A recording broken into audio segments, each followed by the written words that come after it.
भारत के उत्तर पूर्व में छिपा है एक ऐसा मंदिर जहां देवी हर महीने रजस्वला होती हैं, जहां खून की नदियां बहती हैं, जहां दी जाती है बिना सिर की बलि और जहां जाते हैं सिर्फ वही जो मौत से नहीं डरते। यह कोई आम मंदिर नहीं, यह है तंत्र का श्मशान, माँ कामाख्या का मंदिर जहां शक्ति जागृत नहीं होती, वो भस्म कर देती है। आज हम खोलेंगे उस रहस्य का दरवाजा जिसके पीछे छिपी है तांत्रिक साधनाओं की दुनिया और एक ऐसा सच जिसे जानकर विज्ञान भी डरता है।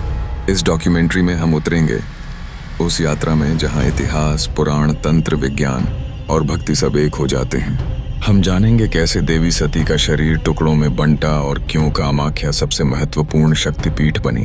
क्या है इस भूमि का ऐतिहासिक रहस्य, क्यों तांत्रिक साधना का केंद्र बनी यह पहाड़ी, कैसे वैज्ञानिक भी स्तब्ध है यहाँ की ऊर्जा को लेकर, क्या है अंबुबाची मेला और क्यों देवी साल में 3 दिन रजस्वला होती हैं, क्या है मंदिर की भौगोलिक बनावट और स्थापत्य रहस्य, और सबसे महत्वपूर्ण आज के युग में, डिजिटल आधुनिक भ्रमित युग में कामाख्या की शक्ति हमें क्या कहती है। दोस्तों, आप देख रहे हैं मिथोलॉजी फैक्ट्स चैनल, जहां हम आपको लेकर चलते हैं भारत की सबसे रहस्यमयी, ऐतिहासिक और आध्यात्मिक कहानियों की गहराइयों में। अगर आप भी जानना चाहते हैं इतिहास के पीछे छिपे हुए रहस्य, विज्ञान और भक्ति का अद्भुत संगम, तो चैनल को अभी सब्सक्राइब कीजिए और बेल आइकन दबाइए, क्योंकि आगे आने वाला हर पल आपको झकझोर कर रख देगा। तो आइए, श्वास को थामिए, हृदय को खोलिए, क्योंकि अब शुरू होती है कामाख्या शक्तिपीठ की रहस्यमयी यात्रा। कामाख्या मंदिर, जो असम के गुवाहाटी शहर के निकट नीलांचल पर्वत पर स्थित है, भारतीय पौराणिक कथाओं और धार्मिक परंपराओं का अद्वितीय संगम है। इसमें मंदिर का विशेष महत्व भारतीय हिंदू धर्म में देवी शक्ति के स्वरूप की पूजा के संदर्भ में है। पौराणिक दृष्टिकोण से कामाख्या मंदिर को विशेष रूप से देवी कात्यायनी या फिर महादेवी दुर्गा से जोड़ा जाता है। इस मंदिर के पौराणिक इतिहास में वह रहस्य है जिसे न केवल लोक कथाएं बल्कि वैदिक ग्रंथों में भी उल्लेखित किया गया है। कामाख्या मंदिर के संदर्भ में जो प्रमुख पौराणिक कथा सबसे प्रसिद्ध है, वह है देवी सती के मृत्यु के बाद उनके शरीर के विभिन्न अंगों का पृथ्वी पर विभिन्न स्थानों पर गिरना। इन अंगों के गिरने वाले स्थानों को शक्तिपीठ के रूप में पूजा जाता है। कामाख्या मंदिर उसी समय का प्रतीक है जब देवी सती का गर्भ यहाँ गिरा था। यह कथा महाभारत, पुराणों और विशेष रूप से शिव पुराण, देवी भागवतम और श्री भागवतम में बहुत विस्तार से वर्णित है। इन ग्रंथों के अनुसार सती, शिव की पत्नी, अपने पिता दक्ष के अपमान को सहन नहीं कर पाई और उन्होंने अग्नि में कूदकर आत्महत्या कर ली। जब शिव को यह समाचार मिला तो वह शोक के कारण अपने गले में सती के मृत शरीर को लेकर घूमते रहे और ब्रह्मा एवं विष्णु से कहा कि वह इस त्रासदी को समाप्त करने के लिए कुछ उपाय करें। तब ब्रह्मा ने देवी सती के शरीर को चारों दिशाओं में बिखेर दिया और जहां जहां उनके शरीर के अंग गिरे वहां शक्तिपीठों की स्थापना हुई। कामाख्या मंदिर का स्थान भी उसी बिखरे हुए शरीर के अंगों में से एक माना जाता है और यह योनि पीठ के रूप में पूजा जाता है जो शक्ति की प्रतीक है।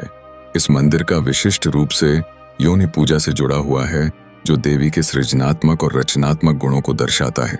यहाँ की पूजा विधि में अनूठी रूप से प्रजनन और सृजन की शक्ति की पूजा की जाती है।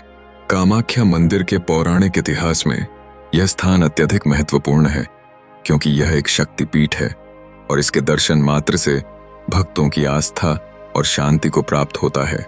यह मंदिर एक और महत्वपूर्ण पौराणिक घटना से भी जुड़ा हुआ है जिसे तांत्रिक और महाकाव्यात्मक संदर्भ में भी समझा जा सकता है। शिव के साथ देवी सती के संबंध को लेकर कई अन्य पौराणिक कथाएं भी प्रचलित हैं जिसमें शिव की महिमा और उनकी शक्ति की सराहना की जाती है।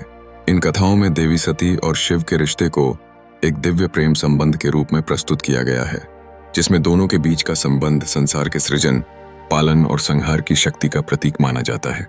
इसके अतिरिक्त कामाख्या मंदिर से जुड़ी एक और पौराणिक कथा जो आज भी लोगों के मन में गहरे छाप छोड़ती है, वह है देवी काली की पूजा।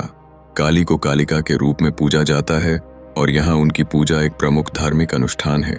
इस मंदिर का पौराणिक महत्व इस कदर गहरा है कि कई वर्षों से इसे एक अनोखा स्थल माना गया है जहाँ देवी का रुद्र रूप और रचनात्मक शक्ति दर्शाई जाती है। कामाख्या का पौराणिक इतिहास न केवल इसके धार्मिक महत्व को बढ़ाता है, बल्कि यह स्थल भारतीय संस्कृति और परंपरा के अदृश्य धागों को जोड़ता है। यह मंदिर महाशक्ति और उसके रचनात्मक रूप के दर्शन का स्थल है, जहां देवी सती के शरीर के अंग का अस्तित्व आज भी श्रद्धालुओं के लिए शक्ति का स्रोत बनकर विद्यमान है। इतिहास के पन्नों में खो जाने के बावजूद कामाख्या मंदिर में पौराणिक महत्व को महसूस किया जा सकता है, जो आज भी भक्तों के दिलों में बसी हुई है। यह सिर्फ एक धार्मिक स्थल नहीं, बल्कि एक सांस्कृतिक और ऐतिहासिक धरोहर भी है, जो सदियों से अनगिनत रहस्यों और कथाओं को समेटे हुए हैं। इस मंदिर का पौराणिक पक्ष एक अदृश्य शक्ति का प्रतीक है, जो हर दर्शक अपने आस्था के गर्त में डुबो देता है। कामाख्या मंदिर का तांत्रिक पक्ष कल्पना कीजिए। आप भोर से ठीक पहले के उस समय में हैं, जब प्रकृति और चेतना के बीच की सीमाएं धुंधली होने लगती हैं। आप नीलाचल पर्वत की ऊंचाई पर कामाख्या के प्राचीन द्वार पर खड़े हैं। चारों ओर धुंध की चादरें, जटाओं में लिपटे साधु और हवा में गूंजते मंत्र। यह कोई सामान्य मंदिर नहीं, यह है तंत्र की जीवित राजधानी, जहां हर पत्थर, हर दीवार, हर मौन एक रहस्य है और हर रहस्य एक अनुभव। कामाख्या मंदिर केवल एक धार्मिक स्थल नहीं है, यह भारतवर्ष की सबसे रहस्यमयी और शक्तिशाली तांत्रिक पीठ है, जहां शक्ति की आराधना केवल फूल और दीपक से नहीं, बल्कि आत्मा और चेतना से होती है। यह वही स्थान है जहां देवी सती का योनि अंग गिरा था, और यही तथ्य इसे विशिष्ट बनाता है। यह सृजन की प्रतीक शक्ति का जीवित स्वरूप है, और तांत्रिक परंपरा का मूल स्रोत तंत्र क्या है? यह कोई काला जादू नहीं, जैसा आम धारणा है। यह ब्रह्मांड के मूल तत्वों, पंच महाभूतों, चक्रों, नाड़ियों और चेतना की तरंगों को समझने और नियंत्रित करने की विद्या है, और कामाख्या इस विद्या की मुख्य पीठ है। यहाँ साधना केवल पूजा नहीं, बल्कि अस्तित्व की अंतिम सीमाओं तक यात्रा है, जहाँ साधक अपने भीतर के तमस को जलाकर रोशनी में विलीन होता है। अब आप जरा सोचिए, ऐसा कौन सा स्थान है जहां पंचमकारों, मध्य, मांस, मीन, मुद्रा और मैथुन को साधना का माध्यम माना जाता है? यह प्रतीक है जीवन की सबसे जटिल कामनाओं को देवी के चरणों में समर्पित कर उन्हें शुद्ध बनाने के। कामाख्या में इन प्रतीकों का अर्थ बाहरी नहीं, बल्कि आंतरिक होता है। यहाँ मैथुन का अर्थ भोग नहीं, बल्कि शिव और शक्ति का आंतरिक मिलन है। वह मिलन जहाँ आत्मा ब्रह्म से एकाकार होती है। इस मंदिर में प्रवेश करते ही एक अदृश्य ऊर्जा का एहसास होता है, जैसे चक्र जागने लगे हो। कुंडलिनी सिरहन बनकर रीढ़ की हड्डी में चढ़ने लगे। गर्भगृह में आते ही मौन अनिवार्य हो जाता है। वहां केवल श्वास चलती है और भीतर देवी की उपस्थिति महसूस होती है। यह वह स्थान है जहां शब्दों से परे साधना होती है। इतिहास में अनेक महान तांत्रिक साधकों ने यहाँ तप किया। मत्स्येंद्रनाथ, गोरखनाथ, वशिष्ठ, वामाचार्य, भैरवनाथ और कितने ही अज्ञात योगी जिनके नाम इतिहास में नहीं, लेकिन ऊर्जा यहाँ अब भी जागृत है। कुछ गुफाएं अब भी मंदिर परिसर में छिपी हुई हैं, जहाँ साधक वर्षों तक मौन रहकर ध्यान करते थे। कहते हैं कि उनमें से कुछ अब भी समय सीमा से परे जी रहे हैं। योग माया के अधीन कामाख्या मंदिर की रात्रियां, विशेषकर अमावस्या की, एक अलग ही संसार रचती हैं। उस समय यहाँ की हवा भी साधकों की सांसों से भर जाती है। यह समय होता है सिद्धि प्राप्ति का, तांत्रिक जागरण का, देवी से संवाद का। चंद्र की अनुपस्थिति में जब ब्रह्मांड का तमस जागृत होता है, तभी शक्ति का सत्य रूप प्रकट होता है। यही कारण है कि कामाख्या में हर अमावस्या को विशेष अनुष्ठान होते हैं और गुप्त साधक प्रकट होते हैं। आप सोच रहे होंगे यह अनुष्ठान कैसे होते हैं, इनका स्वरूप क्या है? तो जान लीजिए, तंत्र में रहस्य ही विधि है। यहाँ साधक अग्नि पर नृत्य करता है, भस्म से स्नान करता है, मृत्यु का साक्षात्कार करता है और फिर देवी के साक्षात दर्शन करता है।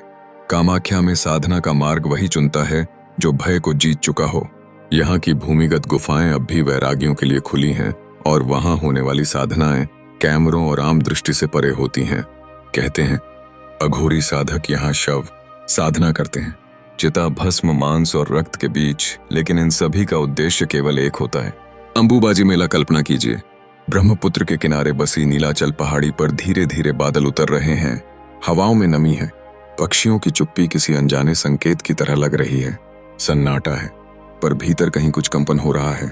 यह वह क्षण है जब कामाख्या मंदिर की घंटियां भी शांत हो जाती हैं, जब दीपक की लौ स्थिर हो जाती है और पूरा ब्रह्मांड थम कर देखता है।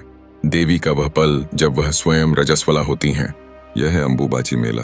दोस्तों, आपने बहुत से मेलों के बारे में सुना होगा जहां रंग होते हैं, रौनक होती है, उत्सव होते हैं, पर अंबुबाची मेला ऐसा नहीं है। यह पर्व चुप्पी का उत्सव है, यह विरक्ति की पूजा है। यह उस रहस्य का जश्न है जिसे हम जन्म, सृष्टि और ऊर्जा कहते हैं। आषाढ़ माह की 7वीं तिथि से शुरू होकर 4 दिनों तक कामाख्या के द्वार बंद हो जाते हैं। कोई प्रवेश नहीं, कोई दर्शन नहीं, कोई पूजा नहीं। कहा जाता है देवी अंबु व्रत पर हैं, वह अब विश्राम कर रही हैं।